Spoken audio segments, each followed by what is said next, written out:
This is the Aeon Byte interview. And no, for those of you who may be wondering, this is not a live show. This is a pre-recorded show. Sometimes I put these pre-recorded shows and people jump into the chat and they're like, why can't I talk to anybody? No, this is a pre-recorded show and a very special show, as we are joined by an individual I think is one of the better researchers and occultists and just very cool guys out there, whose work you definitely need to check out. And that is the Reverend Jonathan Barlow Gee. And we will be discussing two amazing pieces of work: his book, The Tree of Death and the Qliphoth, and Metatron's Wings. Jonathan, thank you very much for coming back on the show. It's been a while, but good to have you back on. Oh, thank you so much, guys. I'm so glad to be back. Just been busy working on getting books out there, so got a couple to share and figured I'd breeze back through. Thanks. Rock on, man. We're glad you're putting this content out. And with us, we got the Moondog Vance. Vance, how are you doing? I'm just fine. And also, as usual, looking forward to our presentation today. It's very interesting, very detailed too. So, and very useful. Yeah, Jonathan, yeah. It's not just historical, esoteric lore. It's stuff that could be very important today in our in this wonderful Archon control system. So Jonathan, before we get started, it's been a while since you've graced the show. So maybe tell the audience just a little bit about yourself. Sure. I'm a metaphysician by trade. I've learned all I can about that subject from every angle that I can approach it from in the last 35 years or so of study, and learned a lot about magic, esotericism, occultism, but I've also learned a lot about quantum mechanics and astrophysics. And recently I was just reading Einstein's field equations on general and special relativity, just to try and flex my brain a little bit. Almost all of it was well over my head, but it's nice to try to upload new data. Other than that, I've written about 100 books, which people don't even believe, but it's true. They're all available on PDF right now as ebooks on Google Drive right now, and starting to get a couple published. The first couple are on esoteric topics, so I thought I'd share those with the audience here, since they seem to be fans of the subject matter. Yeah, for sure. Yeah, check out, we'll have his website on the show notes, and he does great work. I always love your research and insights on the Gnostics, the Sethians, many of the Gnostic texts. So it's it's up there, good level, high level research. But let's talk about your new book, The Tree of Death. Tell the audience about this. I know a lot of people probably are like, what is this Tree of Death? Madonna never sang about the Tree of Death. The Kabbalah is not about that. What's going on? No, that's true. That's true. Kabbalah is not about the Tree of Death. Kabbalah is about the Tree of Life, or knowledge, depending on one's knowledge of the history of it. But the Tree of Death is actually what the Tree of Life used to be. In the Garden of Eden, we were given to eat of the Tree of Life, which gave us immortality. We were forbidden to eat the Tree of Knowledge, which would have given us knowledge over good and evil. And of course, eventually we ate from the Tree of Knowledge, and at that point were cast out from Eden. And when that happened, what had been the Tree of Life became to us the Tree of Death. It's now guarded against our accessing it by an angel with a flaming sword, according to the scriptures. We can perceive it, but only as the Tree of Death now. The shape of it is just a double tetrahedron, in the same way that the shape of the tree of life now, which was the tree of knowledge in Eden, is a double cube. So it's similar to thinking of a sapling of a tree that then grows into a taller structure, or a more complex structure geometrically. Yeah, fascinating. And the creation from a metaphysical standpoint, is it, as some Kabbalists have said, it's just the negative energy or the shadow energy had to be put somewhere in the tree of life? Or, I mean, some say it's just a Jungian thing, all light casts shadow, and this is a necessary part of not just the psyche of the person, but the psyche of the cosmos. Is that what we can say? Or are there what do you think? Cosmic tragedy? What's going on here from a metaphysical level?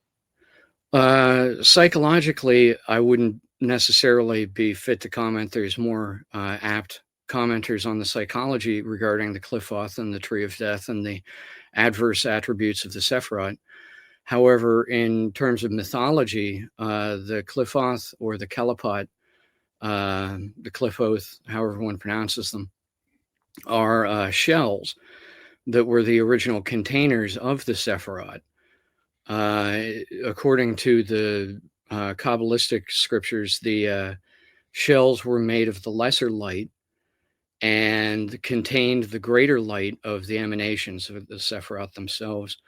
And when the cosmos was being created, there was an act called the Zimzum, or expansion and contraction, which was equated to the breath or the breathing of the deity. And when the first breath contacted the created cosmos, it shattered the Qliphoth shells and allowed the emanations to be free from them. And the shattered shards of the shells fell down, supposedly trickled down into the realm of Isaiah, the material realm in which Malkuth, the kingdom, is located, being the local universe in which we live. And the shards of the shells fell down to become the material cortices of all that exists. So essentially, the Qliphoth became the quanta of quantum mechanics, which build onto atoms and molecules and everything that is solid matter in the universe. So the Qliphoth, yeah, most traditions talk about it that it's a shell. And you mentioned this is actually a Phoenician term, which I thought was pretty cool. But the Qliphoth aren't just, so they're just as not as simple as saying they're just this evil in the world. It's more complex than that. According to the mythology, it's certainly more complex than to simply label them as evil, but they've gotten to be like magnets for negative attributes. For most of the Tree of Death in the Qliphoth book I wrote, it was just combining and compiling adverse or negative attributes and assigning them to different aspects or paths in Qliphoth on the Tree of Death diagram. But don't we have, for example, the Qliphoth are down here in Malkuth, or some even said like Isaac Luria, they're down in the abyss. But the Tree of Life, I'm sorry, the Tree of Death actually holds another position, right? We're talking about two different forces. Well, and again, this is typical to almost all questions, but it just depends on who you ask. The Tree of Death diagram that I used myself, I derived from Steve Savedow. Before he printed it in his work, The Magician's Handbook, Volume 2, I don't believe it was ever printed anywhere else. That means either that he invented it, discovered it, or that it was secret before then and was revealed then. I tend to side with all three of those being an option, at least, if not probable. But in any event, the Tree of Death that he describes being the double tetrahedrons is a different design than, for example, Aleister Crowley, Israel Regardie had used Mm. for their models of such. They had taken the ordinary tree of life or of knowledge that we have now as the Kabbalistic tree and simply reversed it.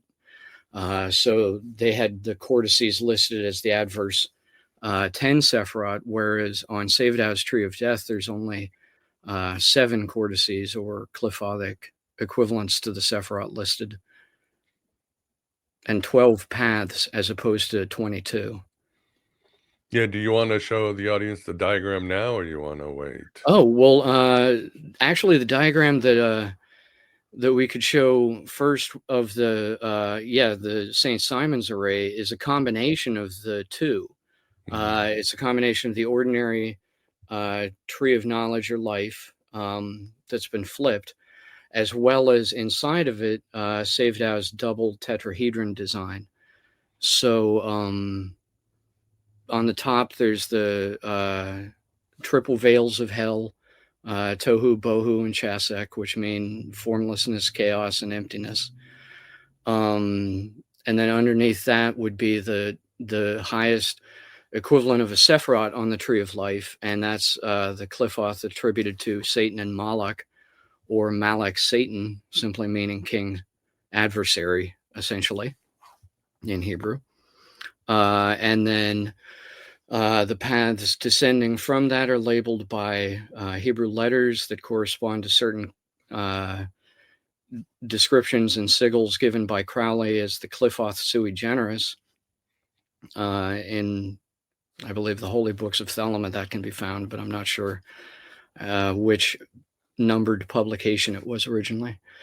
But then in place of the non-Sephiroth of Death in the Abyss would be the highest Sephiroth or Qliphoth cortice in the Tree of Death of Savedow. So the Tree of Death of Savedow goes like 2 diamonds or squares turned at a 45-degree angle.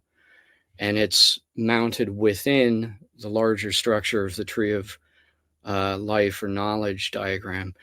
And the combination of the two into one structure I called the Jacob's Ladder, and I've worked with the Kabbalistic version of this as well, because the 7 chakras can be assigned to the 7 central traits along the middle pillar of this diagram. So it's obviously meant as a highly correspondent Kabbalistic chart to combine the two. But in this particular diagram, I only attributed adverse or evil attributes to it. So this is the St. Simon's array in Hebrew, and there's also one I think I sent you in English, which has the translations of some of. There it is. Me. There you go.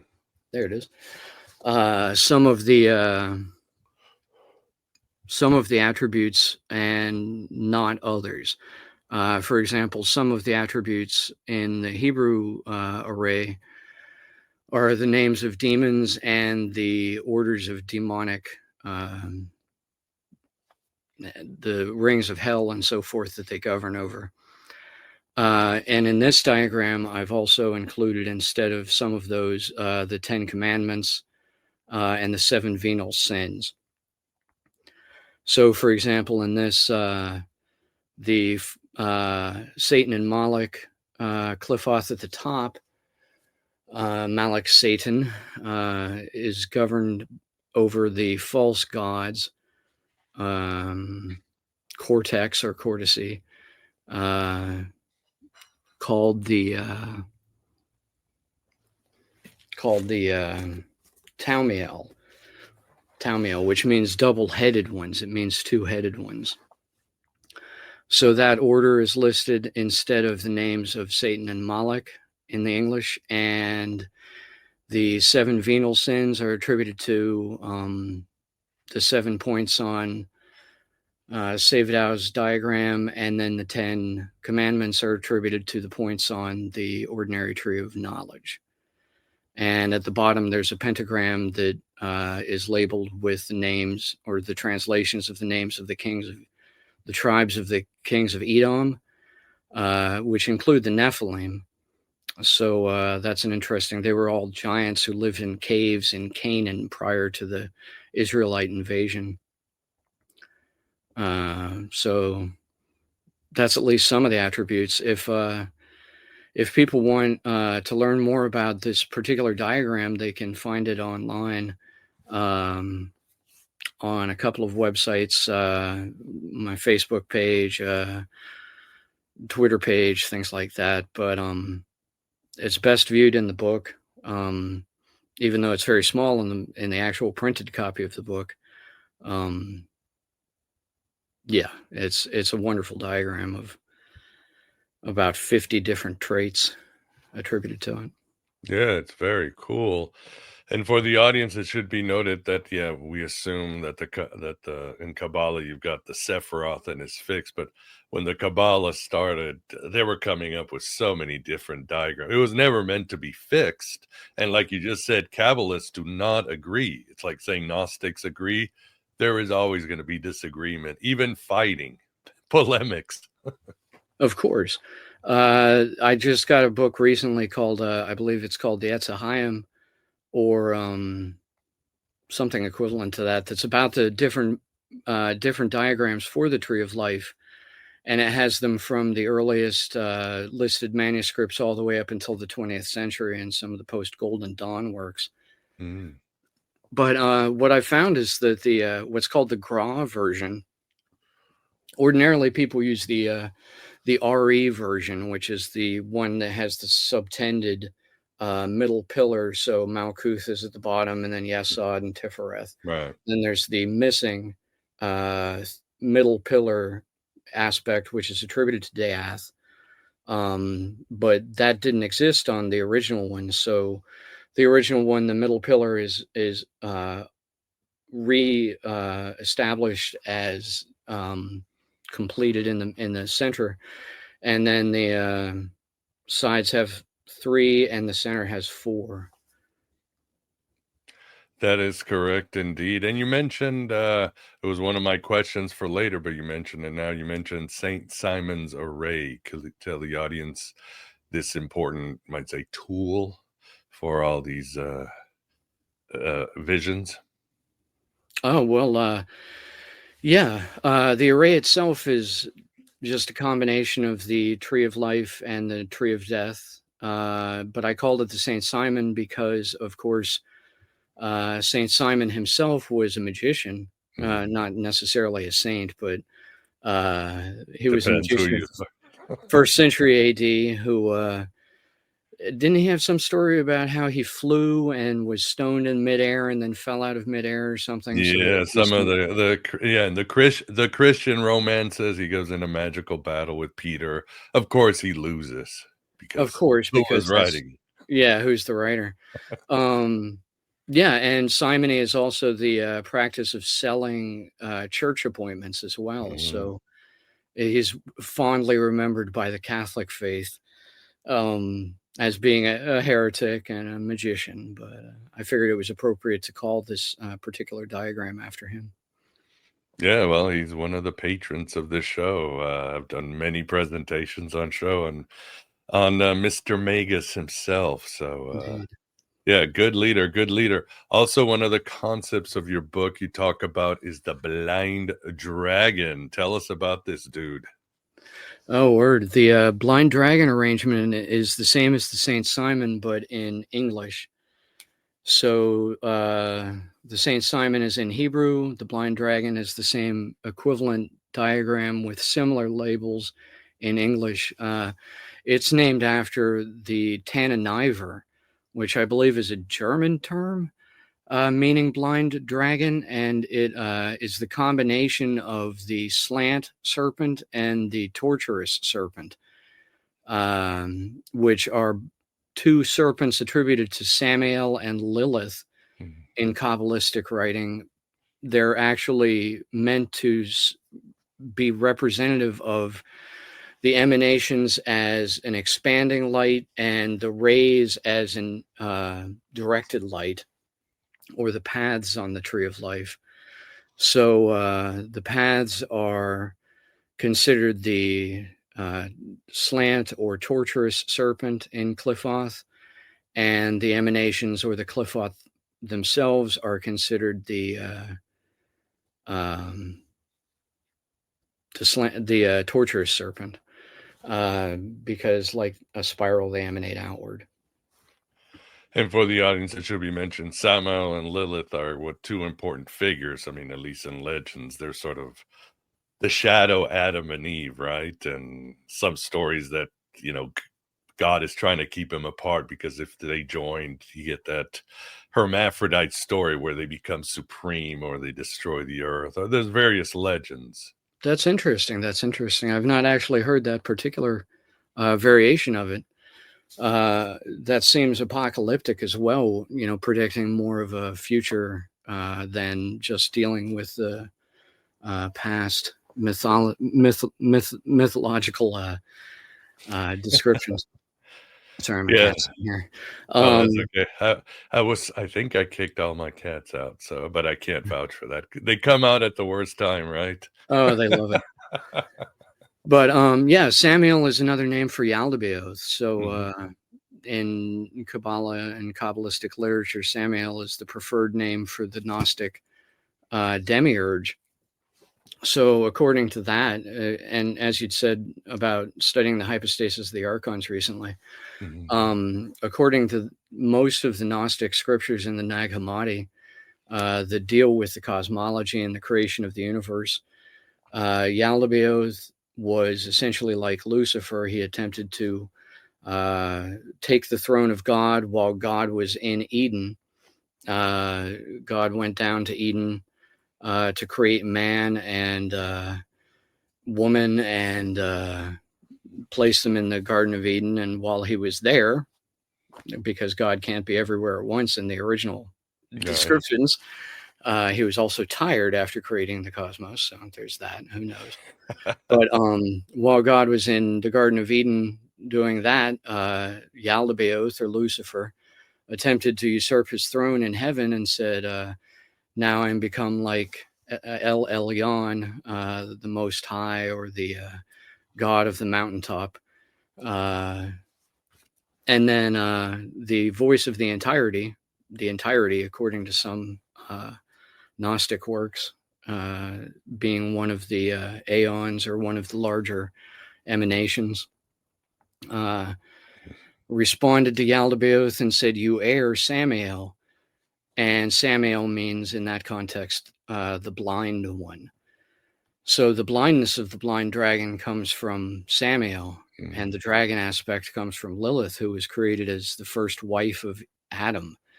But he rejected her, and then she was cast off, and he was given Eve instead. And then Lilith continued to visit Adam even after the expulsion from paradise, when Adam girded his loins in thorns and sank himself into the river Gihon to pray for repentance from God. Failed prayers, I might add. But to pray to be forgiven by God. And then while he was in that state, Lilith visited him and caused him to have nocturnal emissions. Let's just say that then became a host of demons called the Lilitu, who are known as baby snatching night hag servitors that will come and kidnap your babies if you live on the outskirts of town. It was a very real phenomenon back in ancient Sumer. Baby kidnapping that was attributed to demons. Yeah. I like the story of God and Samuel. I can picture now, like Yahweh goes back to heaven. It's like, I ask you to watch the cat and water the plants, and you've taken over my house, my Netflix account. What's going on here? Exactly. So, what do you think, Vance? Any questions or comments on these very fascinating mythologies? Yeah, I was fascinated by the fact that the Kellipot are actually fell down and became the building blocks of material reality. That's interesting because I think it's parallel to the Gnostic conception that that our material reality is a shadow of the pleroma. So that's kind of a thing that I kind of realized when you were talking about that. Do you think that's valid? It's a difficult cosmology to wrap one's head around exactly, because if we picture the pleroma as being the solid substance, and then existence and material reality as being the shadow of it, cast by the light that is presumably the Godhead, or the future, whatever one chooses to imagine it as being, the ultimate state of existence, then that would certainly hold true as it is. And the Qliphoth being the material aspect, being associated with the shells having crumbled down into the material realm, would be the shadow aspect of the pleroma itself. The only question is the material realm the solid object that's casting the shadow, or is the aura and the spiritual realm the solid that's casting the shadow of materialism and the material reality? Interesting. Well, I was thinking that maybe the shells were the basis of material reality. They are actually, our material world was actually composed of the shells. That's the more or less scientific explanation for it. Yeah. Okay. The shells themselves shattered, and then their little shards fell down into what became the material realm. They calcified and solidified and concretized into what we have now as the cortices and corpuscles of material reality. Yeah. Now the question is then, where did the order that we seem to observe in the material world come from? What conditions the shells to behave consistently, throughout all space and time. Of course, maybe I don't know what's going to happen with time, but throughout all space, electrons always, act the same way, and all that stuff. Where does that come from? Yeah, the laws of physics. Yeah. That's a good question. Kabbalistically speaking, the laws of physics are explained by the 4 terrestrial elements as opposed to the 4 universal forces. They can be corresponded, though, and this explanation for both turns out to be essentially identical. So the highest realm of the 4 Kabbalistic worlds, the largest sphere that encompasses everything else, is Isaiah. Then there's Yetzirah and Beriah, which in the Zohar and Kabbalistic literature kind of switch places. Then there's Isaiah, which is the realm, Isaiah, which is the realm of material reality in the center. So if you associate these with the terrestrial elements, Atziluth, the highest realm, is air. Yetzirah is fire. Beriah is water, and Isaiah is earth. But if you associate these same elements with their equivalents in modern science, you would have earth being equivalent to fusion, or the strong nuclear force, the strong nuclear force. Fire being equivalent to fission, the weak nuclear force. Air being equivalent to electromagnetism, and water being equivalent to gravity.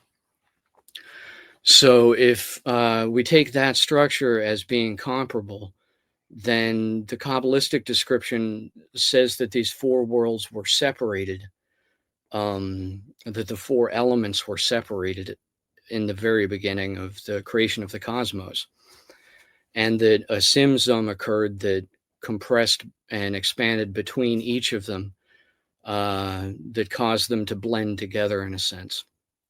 But in astrophysics and theoretical astrophysics and theoretical cosmologies now, it was more like a seltzerized bubbling effect almost, where instead of there being specific layers of emanations from the Big Bang in the first Planck time following the Big Bang, There was Ylem, Ylem, which was the fifth element, or the combination of the other four forces. And then after that, the forces began to split apart in a kind of a bubbling effect.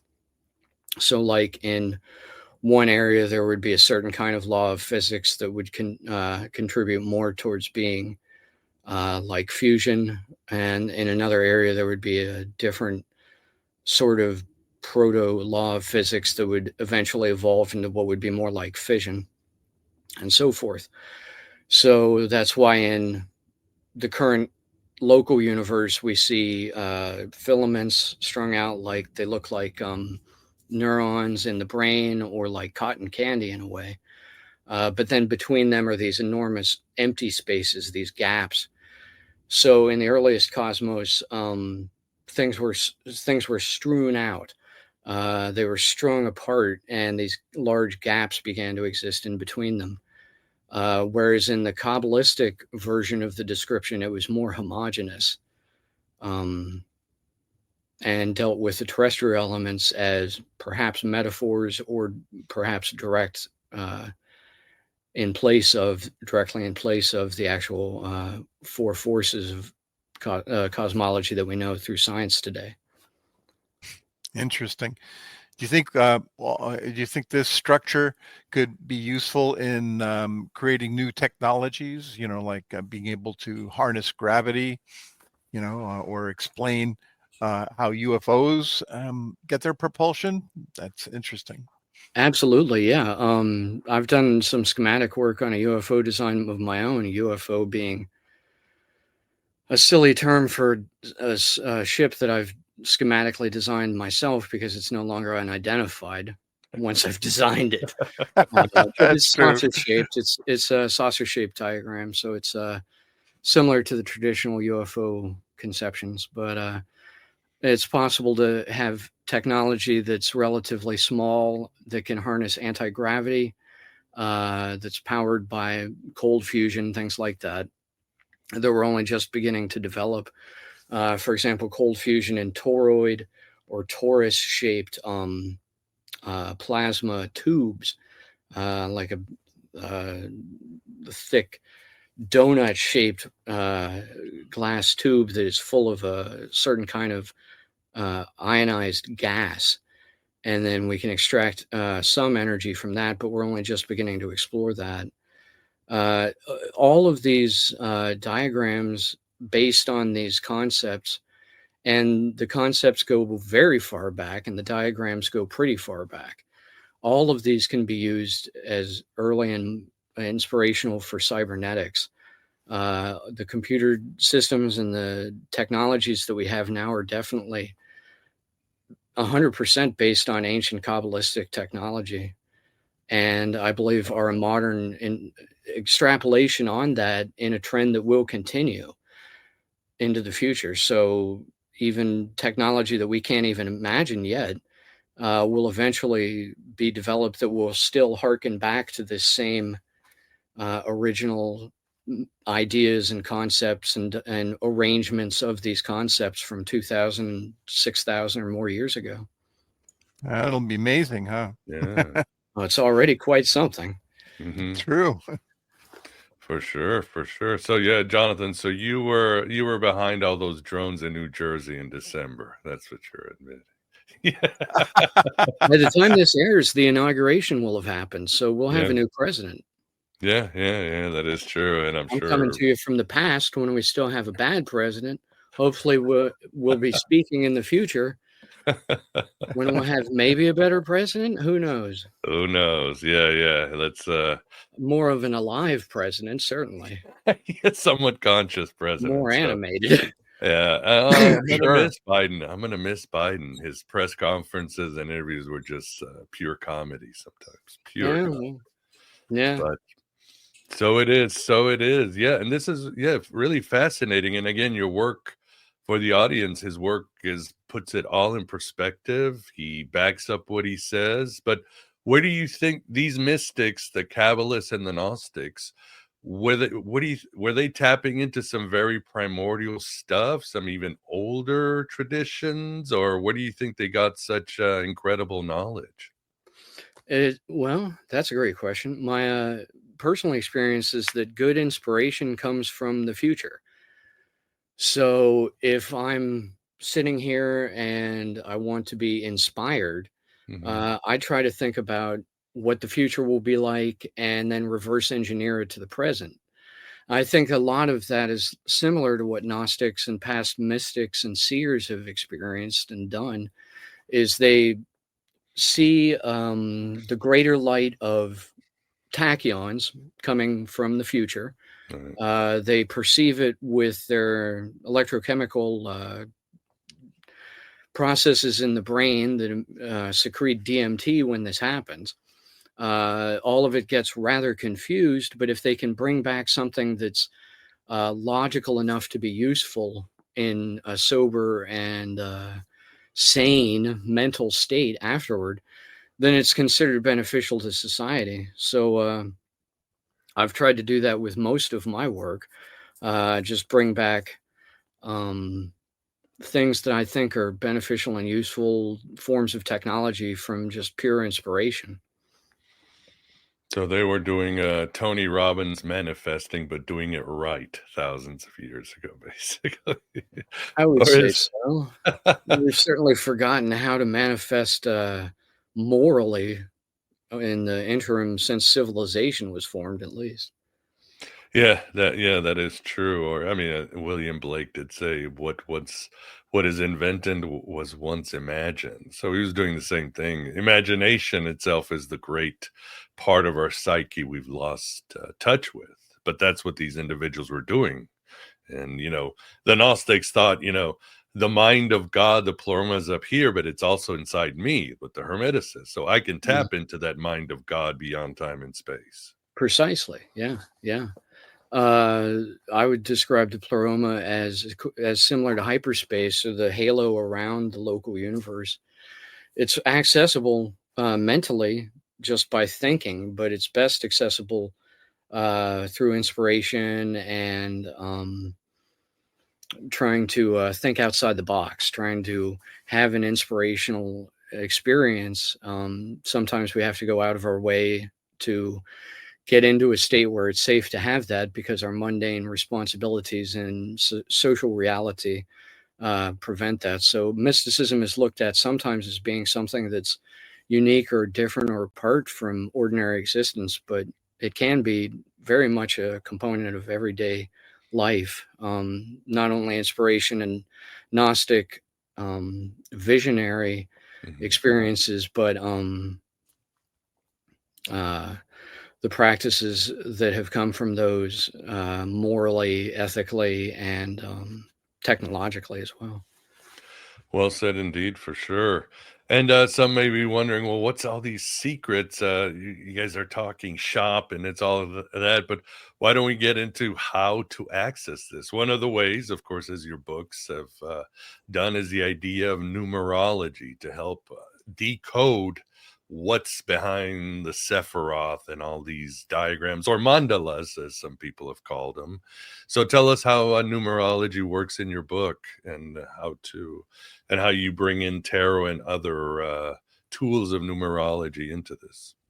Uh, well, numerology or number theory per se has been one of the common threads that I've found to find logic within otherwise purely mystical interpretations of reality. So, for example, the numbers 7, 12, and 3 are obviously very important from Kabbalah because they total 22, which is the number of letters in the primordial Hebrew alphabet. But they also symbolize the three phases of matter as sulfur, salt, and mercury, the seven planets, the seven classical planets of antiquity, um, and the 12 signs of the zodiac, the astrological zodiac. The zodiac was considered the fixed heavens and the planets the movable heavens. So they were seen as rings. Like in the Alberti cipher disk, for example, there's a ring called mobilis and a ring called stabilis. The zodiac was seen as the stable ring, and then the ring of the planets was seen as the mobile ring. Numerology comes in, and number theory in particular comes into this specific arrangement when one tries to understand the ruling planets, for example, of the astrological signs. The sun and moon each have their own ruling planet, but then all the other of the 7 classical planets of antiquity have 2 signs that each rules. So, for example, Libra and I'm not going to be able to remember this off the top of my head. On the circle of the zodiac, the ones that are opposite one another have the same ruling planet. Mm-hmm. So there's Saturn that rules over the 2 signs at the top. The next one being Jupiter rules over the 2 signs on either side down from there. And so on and so forth with Mercury and Venus and Mars and so forth, until the sun and moon each rule over 1 sign at the bottom. And trying to understand that diagram without the visual representation of it has been one of the mysteries or secrets of astrology for a long time. The ruling planets over the astrological zodiac signs can change over the aeons or the precession of the equinoxes as well. So that's probably the reason that that's been kept secret. But if you start looking for the numbers 7 and 12 in texts, and 7 and 3, 7, 4, 4 and 3, sometimes 5, but real simple digits, whenever they come up, and you look in the text around them, there's almost always a clue as to this ongoing perennial tradition, Ariadne's thread or the great work or whatever one would want to label it as, that's this continuing knowledge about this type of technology. And it's astrological, it's chakra based, it's essential science for understanding just our place in the universe that we exist in. No, that makes sense. So these individuals were just well, I'm asking because some people are like, "Oh, this is great, but how do I make it work for my life?" Or to be inspired, like I said, we all have the power for some great invention. How do I make it work in my life? And it's the idea of seeing the source code, right? Essentially, yeah. Astrology, tarot, and you see a code that will eventually work or tell you a message where you need to go, what you need to do. The Kabbalah was originally designed almost like a ladder itself, so that you could ascend from the mundane into the divine. So studying that structure, studying that lattice, is itself an inspiration to a higher way of thinking. Very true, and you don't have to. I'm not that good at math or numerology, but sometimes for me, just the contemplation. Again, you would say meditate on the tree of life, meditate on the journey, meditate on like mandalas, which they do Right, in the East. right. Just contemplate, and you'll also get answers and insights. At the very least, you'll get some peace, Indeed. better Indeed. blood pressure. When one's at peace, the answers come more easily. Of course, well said indeed. What do you think, Vance? Have you ever used any of these systems? I know you do. You've done tarot, but Tarot and the Tree of Life, but Tree of Death is a new one on me. I've heard of the Kellipot, of course, but haven't really had any direct knowledge of it besides hearing about it. And what about individuals that may go, like you go into detail talking about the 10, as you showed in the diagram, the 10 archdemons, the kings, and all this. It's almost like the opposite, well, not the opposite of the heavenly choir. Or I played Dungeons and Dragons. Of course, I always knew, this is heaven, this is hell. There's all these demons in the layers of abyss and all that. What about people saying, well, that's just dangerous stuff, man? Why are you talking about this stuff? What do you say to them? It's better to know thy enemy than to cower in ignorance of it. Yeah.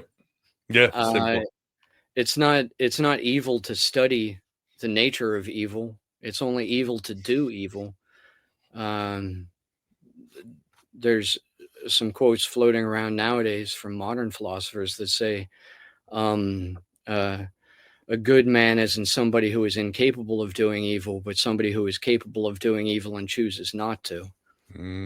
Something along those lines. So if you want to learn about these things, it's a good thing. Putting it into practice in some of these regards, I think, is probably immoral or unethical, and in a lot of them, it's psychologically dangerous.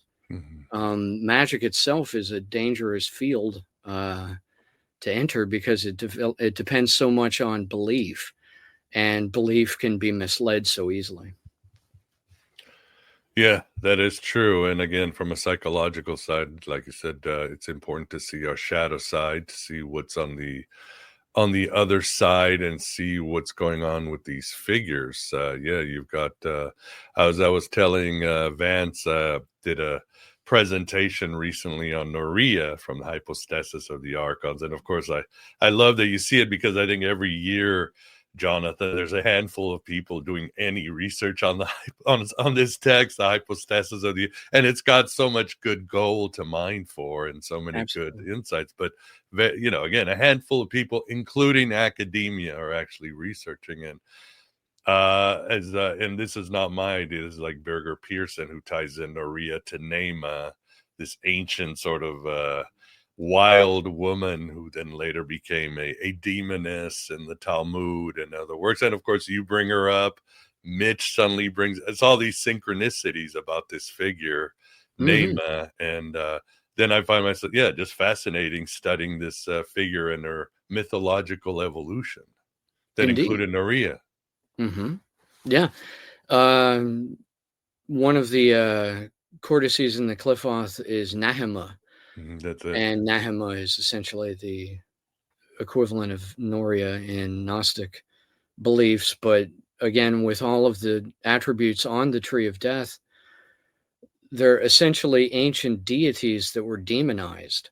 Exactly. So, or names for them, disparaging names for deities that were then demonized. When monotheism took hold and became the dominant understanding of reality in the Hebrew religion, all of the other pantheons and polytheisms had to be suppressed and oppressed and demonized. So most of the names of the rulers of the orders of hell and things like that, the names of the chief demons, are actually either bastardizations of the original names of deities, or else the actual names of the deities themselves that have just been slandered in the interim. Very true. I mean, something like Asmodeus is actually originally a Persian god. They decided to bring him in. Vance was talking about, the Kellipot being the building blocks of reality. But remember, according to the Babylonians or before, Tiamat is the building block of our universe. And Indeed. And she, of course, had to be vilified. She was probably once the supreme serpent being. And then the cult of Marduk is like, nah, we need to, bring her down a few notches if we want to have civilization, right? If we want to have order.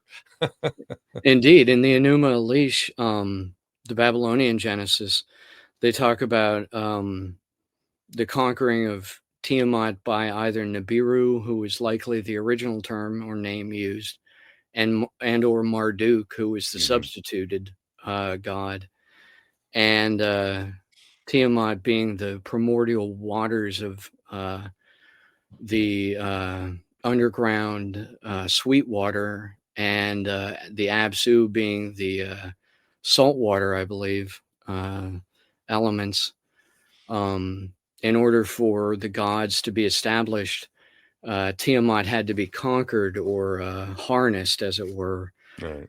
And the myth came down to be essentially either there's Sitchin's interpretation, which is the planets colliding, and then Tiamat was the original version of Earth, the Nibiru collided into to form Ki, the moon, and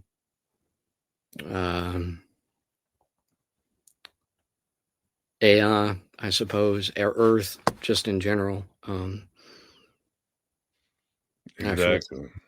Yeah. But or the description of the gods harnessing and supplanting the elder gods and the Titanomachis, the universal elemental gods being harnessed by the national and local patron deities. Right. So in that, Marduk, in the name of Enki and Enlil, suppressed the Apsu and Tiamat into the interpretation of them that we have today as the sweet water and the salt water and so forth. Yeah, and it's a wonderful myth because I think it goes like Tiamat and Apsu just wanted to sleep, and the younger gods were being so loud downstairs like kids. Exactly. That's what started the war. Yeah. The sleeping elder deities. Yeah, they just want to get some rest after a long day of cooking and cleaning and working. Yeah. There's a basic archetype for you. Absolutely. Same as it ever was. And a strange morality associated with it. Don't wake the baby. Yeah. Don't go too far out into the realms of the unknown or explore the underworld too much because you'll invoke the wrath of the gods. Exactly. But yeah, Christianity must obviously suppress it. It had no room for it. But I always think in Judaism, I think it was more like, ooh, Lilith and Neme and not wink, wink. We'll write some bad things about it, but we need it for our magical practices here and there. I think the Kabbalah didn't really become bad until like Sabbatai Sevi and Jacob Frank for the Jew.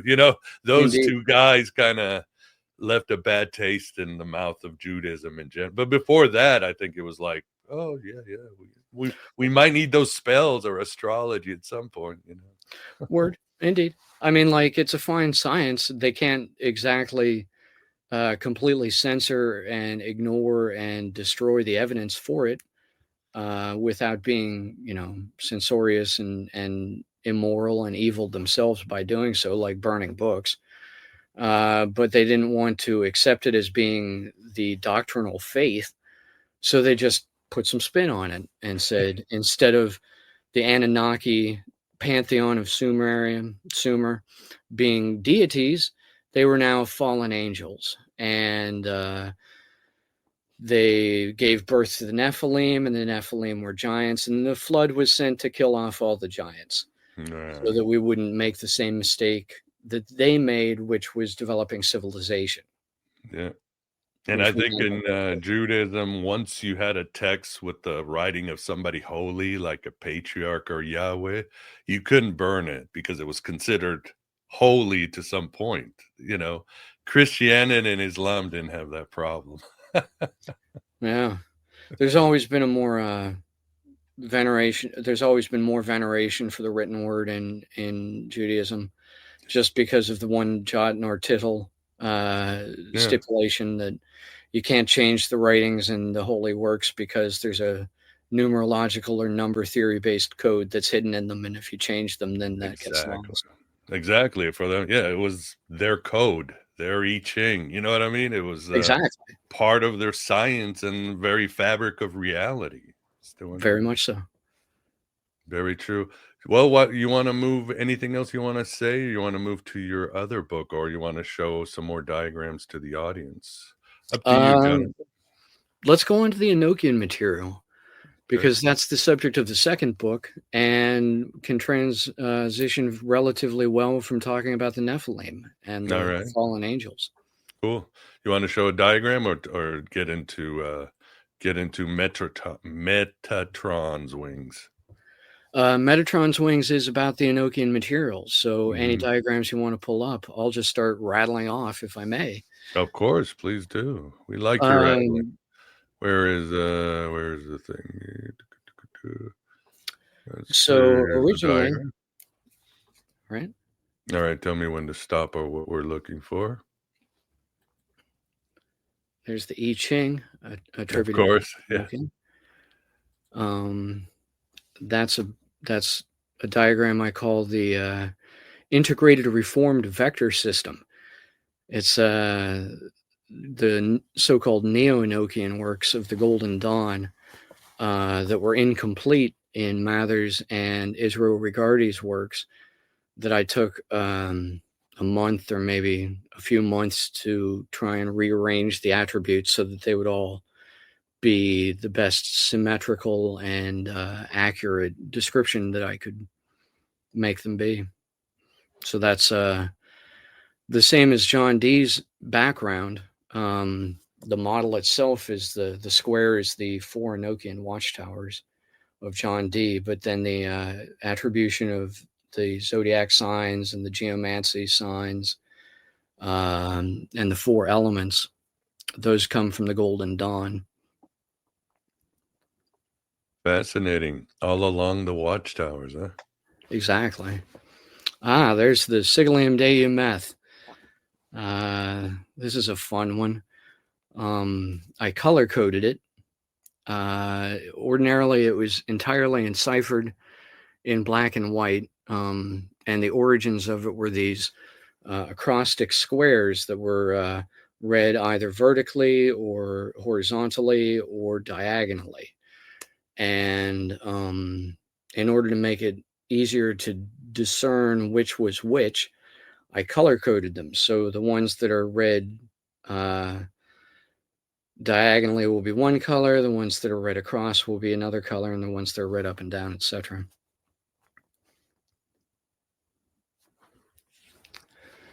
And then this is the altar that can be formed from the 4 watchtowers, seen from above. If you fold that into a cube, you can make it into what was called the altar of the Golden Dawn, or at least the top cube in a double cubic altar.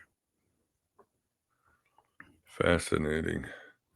Yeah, I think that's all the diagrams you sent. There's a cube, right? The 4 sides of the cube. Right.